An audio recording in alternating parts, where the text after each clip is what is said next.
Relation maintain చేశారు, తర్వాత cinema తీయలేకపోయారు. అలాగే టాప్ హీరోలతో నాకు తెలిసి బాలకృష్ణ గారితో తీయలేదు, నాగార్జున గారితో తీయలేదు. తీశారండి నాగార్జున గారితో? ఏం లేదు కదండి. వెంకటేష్ గారు ఇలాంటి.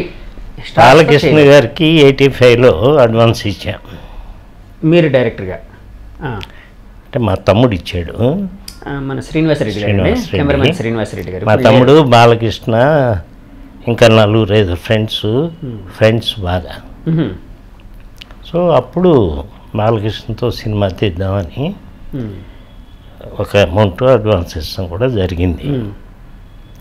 దానికి సంకెళ్ళు అని పెట్టా టైటిల్. సంకెళ్ళు, ఓకే. ఒక భార్యకి భర్తకి ఉండే బంధం సంకెళ్ళు, ఒక సొసైటీకి ఒక మనిషికి ఉండే బంధం సంకెళ్ళు. అలా ఏదో 3 అనేది ఉంటుంది.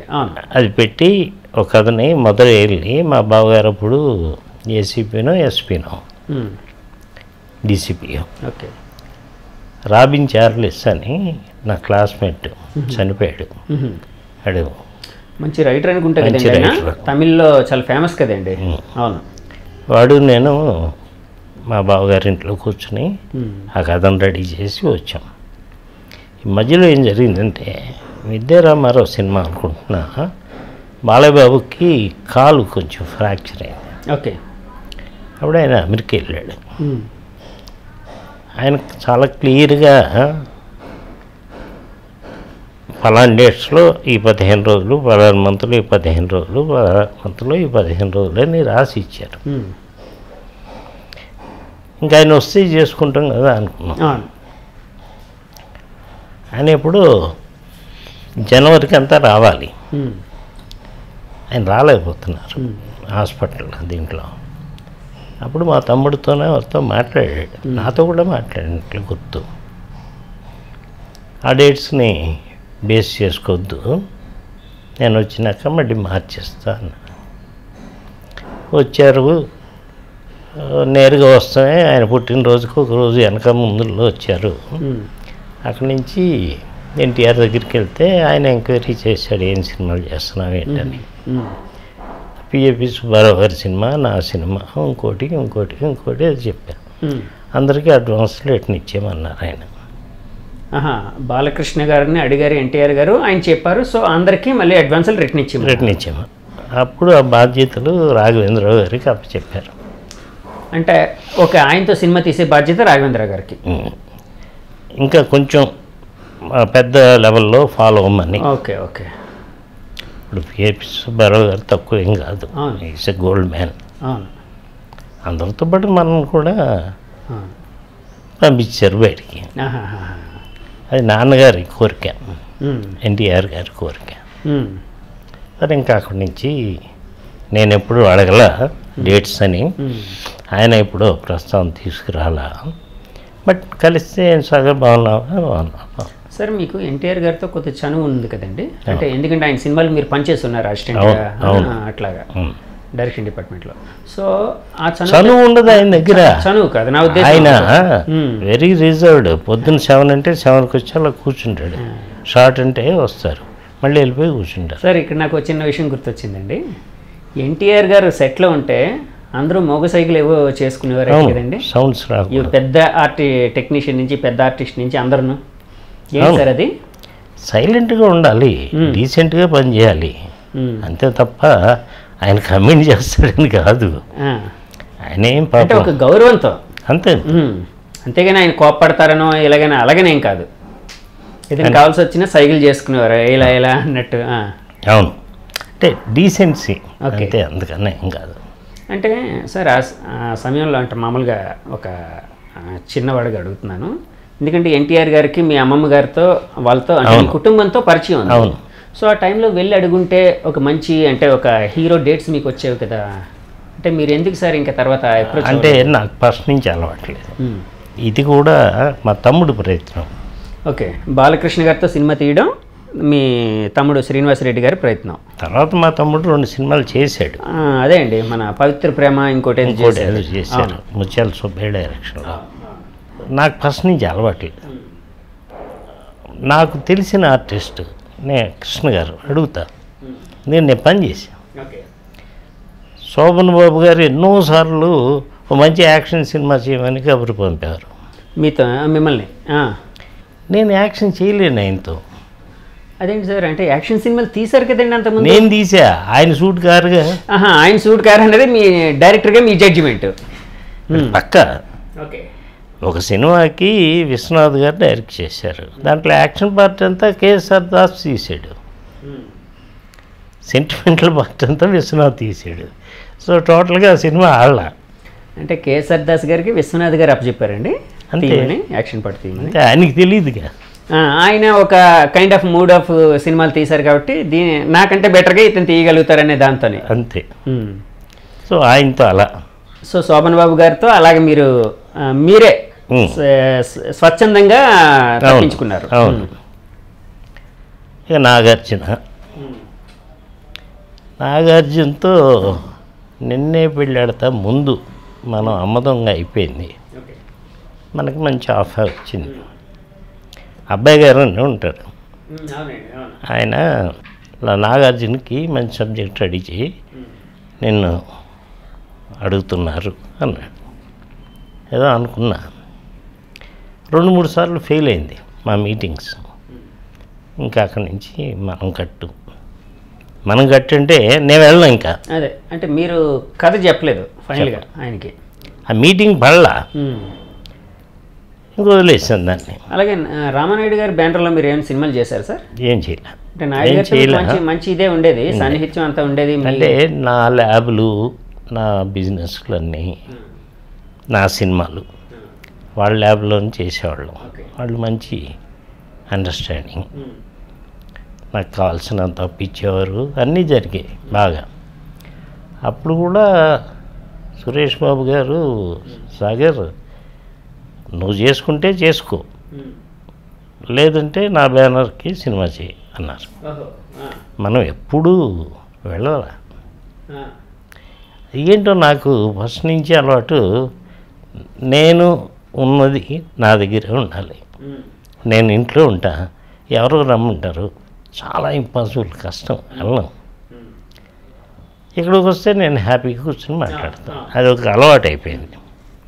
సో మీరు ఎప్పుడు హీరోలు వెంట పడలేదు, మీకు వచ్చిన ఆఫర్స్ని మీరు చేసుకున్నారు. అంతే. సో ఆ విధంగానే మీరు ఎక్కువ జర్నీ అనేది సుమన్ గారితోని, భానుచంద్ర గారితోని ఇలాంటి వాళ్ళతో చేశారు. సుమన్, భానుచంద్ర ఏంటంటే నాకు ఒరే రారా పోరా అనే ఫ్రెండ్షిప్. ఓకే. సో నాకు హక్కు ఉంది వాళ్ళ మీద. ఇప్పుడు సుమన్తో 4-5 పిక్చర్స్ చేశా. డాకు, నక్షత్ర పోరాటం, ఓసిన మరదల, ఆలు మగలు చేశాను చాలా. అట్లాగే భానుతో చేశాను. వీళ్ళంటే నేను కథ రాసుకునేప్పుడు ఈడీ వేషం వేస్తాడు, ఈడీ వేషం ఫిక్స్డ్గా ఉండేది. ఇప్పుడు కథ రాసుకుని వెయిట్ చేసి హీరో చుట్టూ తిరిగి, కానీ మార్కెట్ నిజానికి హీరోదే.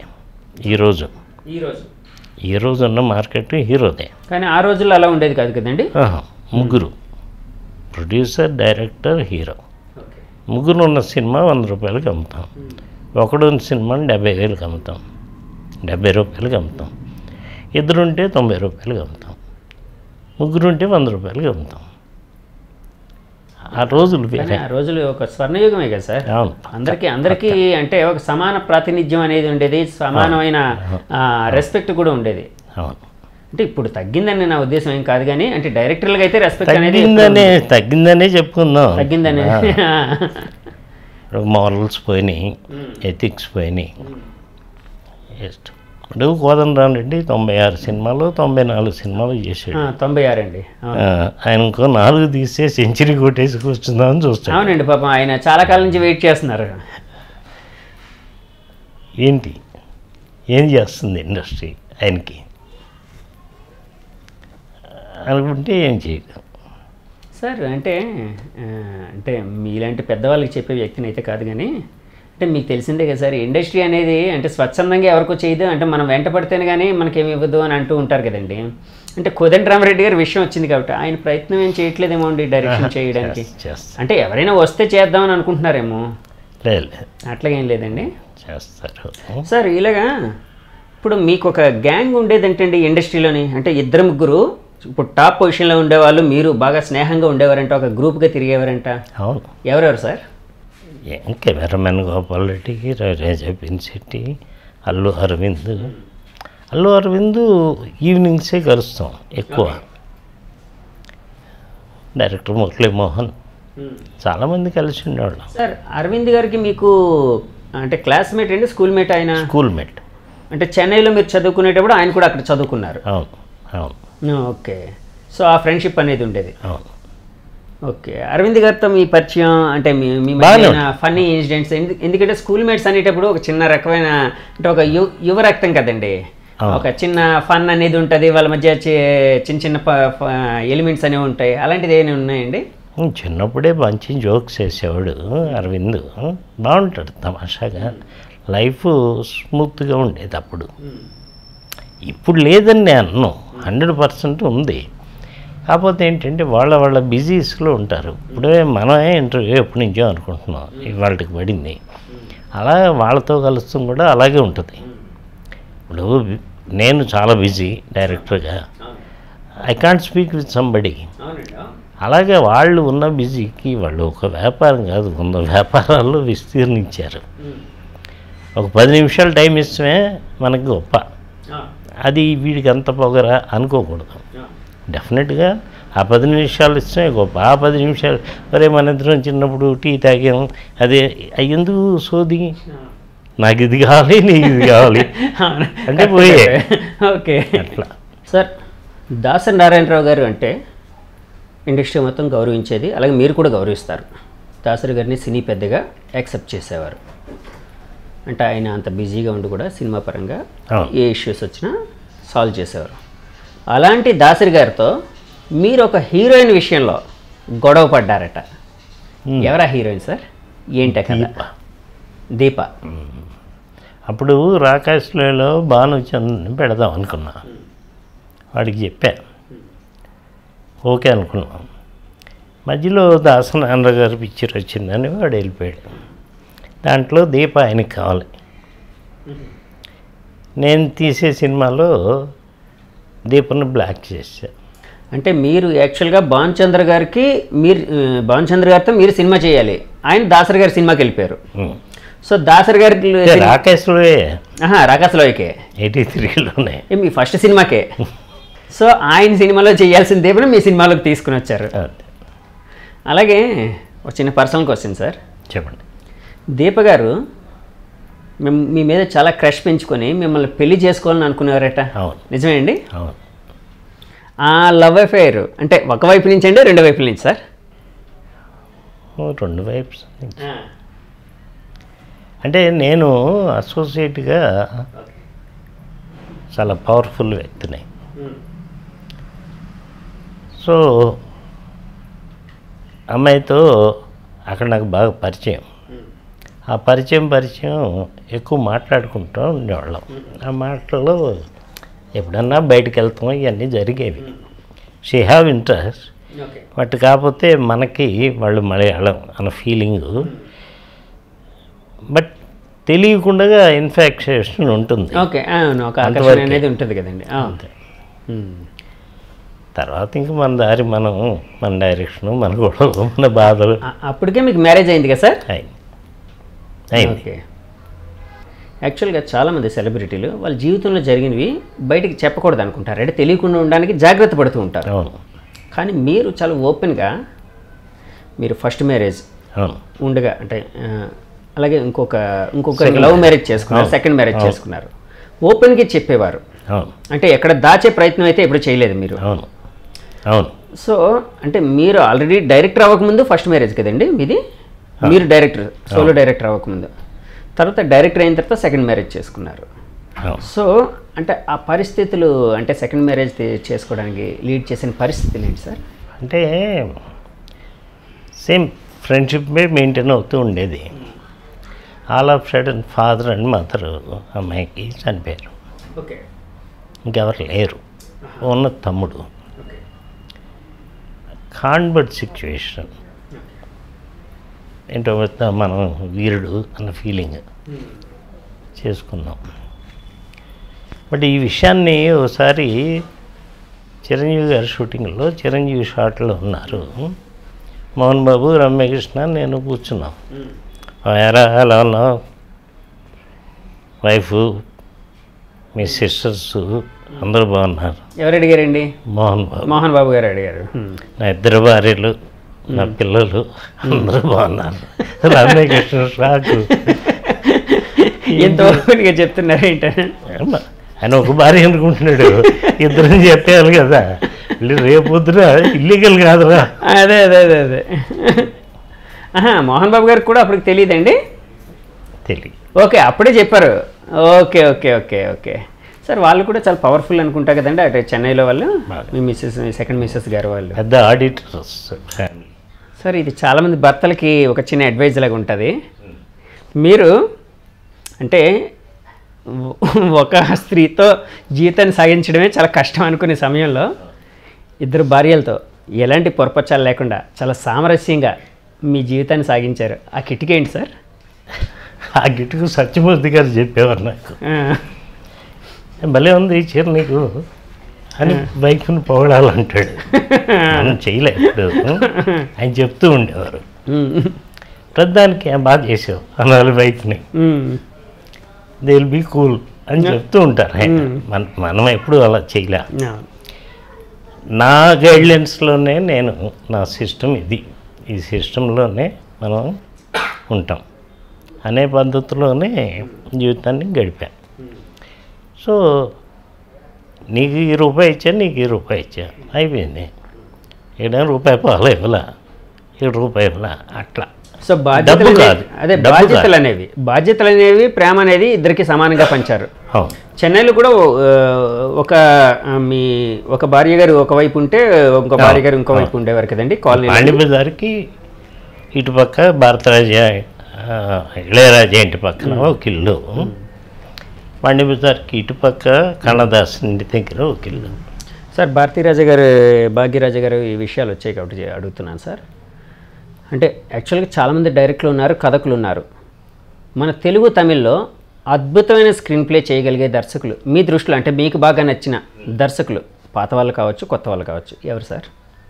కరెక్ట్గా చెప్పలేము, ఒకడనే ఎలా ఉంటుంది, ఒక్కో తరానికి ఒకడు వస్తూ ఉంటాడు. అదే అదే ఆ తరానికి అంటే మీకు బాగా నచ్చిన స్క్రీన్ ప్లే రైటర్.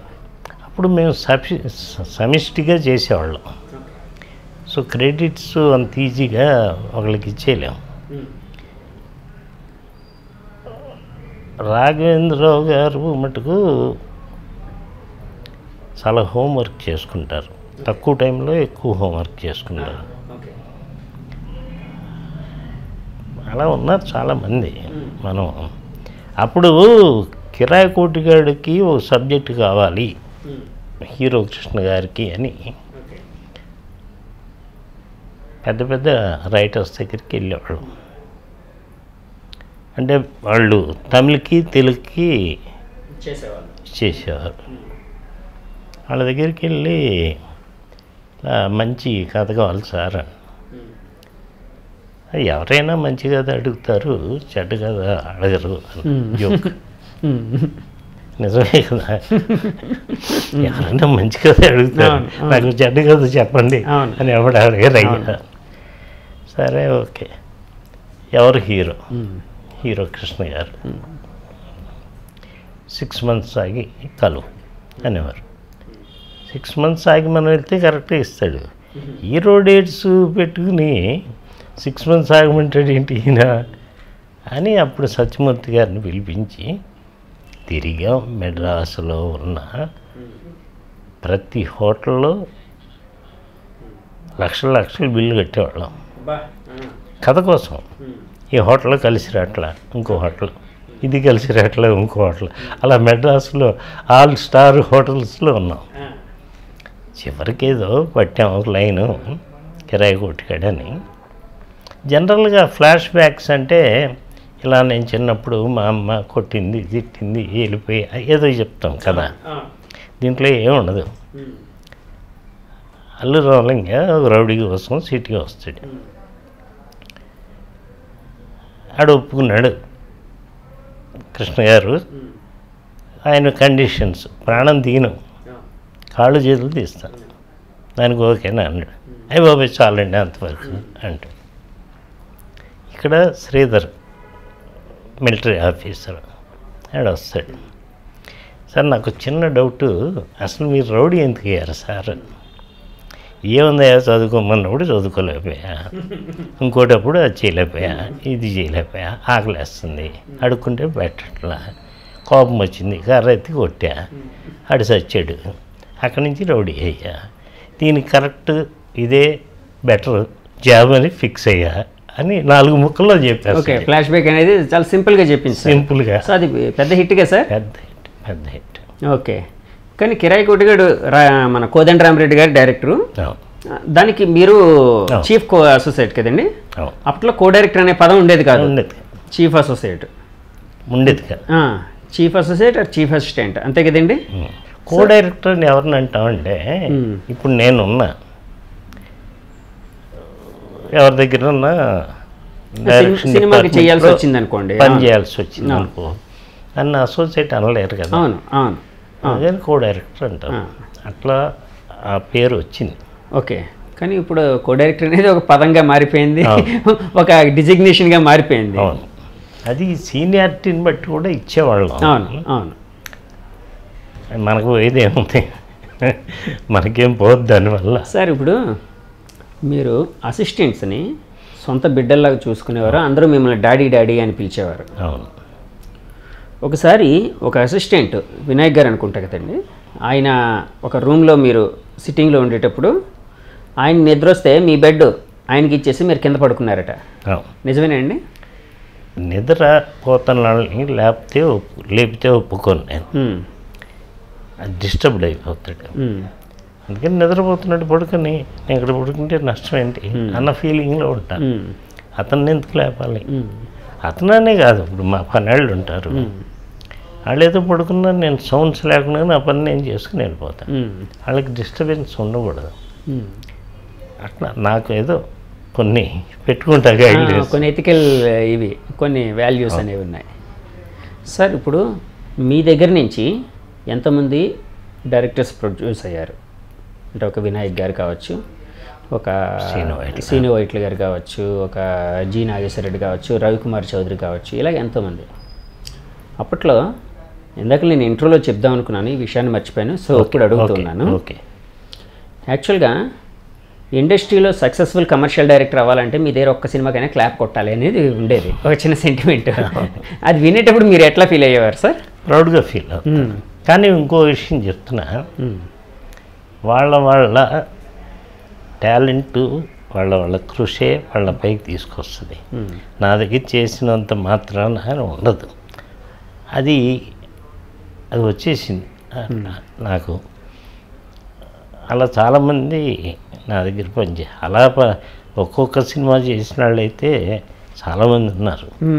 వెంకీ, మన కబడ్డీ వెంకీ, అవును, వాడు మంచి డైరెక్టర్. అవును అవును, ఇప్పటికీ నన్ను నాన్న అని పిలుస్తాను. అవును, డాడీ అంటారు, నాన్న అంటారు మిమ్మల్ని, నాన్న అని. సో అది నా అదృష్టం అవచ్చు. అవును, అంతేగాని నేను నేర్పిస్తే వాడు పెద్ద డైరెక్టర్ అయ్యాడు అని ఉట్టి మాటలు.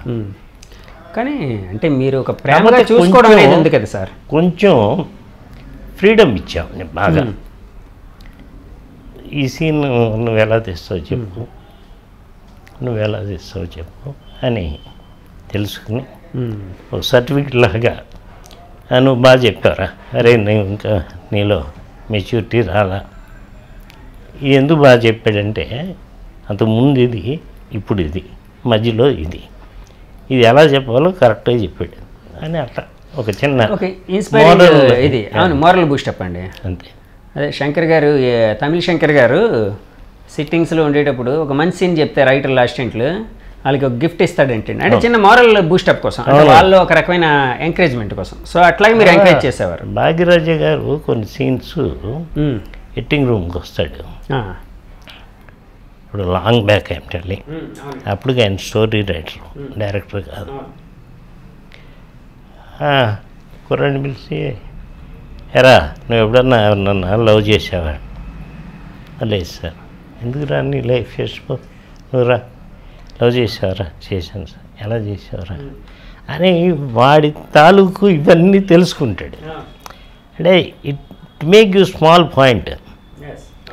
నేను మావారి గోల్లో ఒక సీన్ తీయకుండా ఆపా.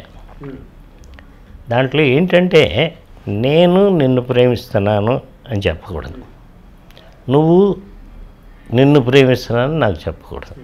మనిద్దరిది ప్రేమ అని ఆడియన్స్కి తెలవాలి. ఇది ఫజిల్ నాకు, నేను తీయాలి. నేను చాలామందికి చెప్పా, ఎలా చెప్తారు చెప్పండి. సరిగ్గా చెప్పలా. చివరికి ఇలా ఆలోచనలో ఉండి ఒక రోజు నాకే వచ్చింది ఒక ఐడియా. బట్ వీళ్ళిద్దరూ చూసుకుంటాం, ఇవన్నీ ఎక్కడ ఉంటాయి సినిమాలో. బట్ మనసు విప్పదీసి మనిద్దరం ఒకటే అనుకునేది లేదు సీను. ఆడినకి అర్థమైపోతుంది, ఈ అబ్బాయి అమ్మాయిని ప్రేమిస్తున్నాడు, ఈ అమ్మాయి అబ్బాయిని ప్రేమిస్తుంది. గుడిలో పూజారి హీరోయిన్ వెళ్తే ఎవరి పేరులో అర్చన చేయాలి అంది, సాగర్ పేరులో చేయండి అంది. ఆడేదో ఆ మంత్రాలు చదువుతుంటే ఆ సాగర్ అనే పదం హీరో కనపడింది. ఆడు గుడి చుట్టుతున్నాడు, ఆడికి కనపడింది. అమ్మాయిని చూశాడు, వెళ్ళిపోయింది. వీడు వచ్చాడు గుడిలోకి, ఎవరి పేరులో అర్చన చేయాలి, ఆ అమ్మాయి పేరు చెప్పాడు. ఆ అమ్మాయి గుడి మెయిన్ మెట్లు దాటి వెళ్తుంటే ఆ అమ్మాయి వింది. ఇంతే సాంగ్. ఓకే, ఆ విధంగా చెప్పారు. సో ఒక ఇన్స్పైరింగ్ థింగ్స్ ఇవన్నీ.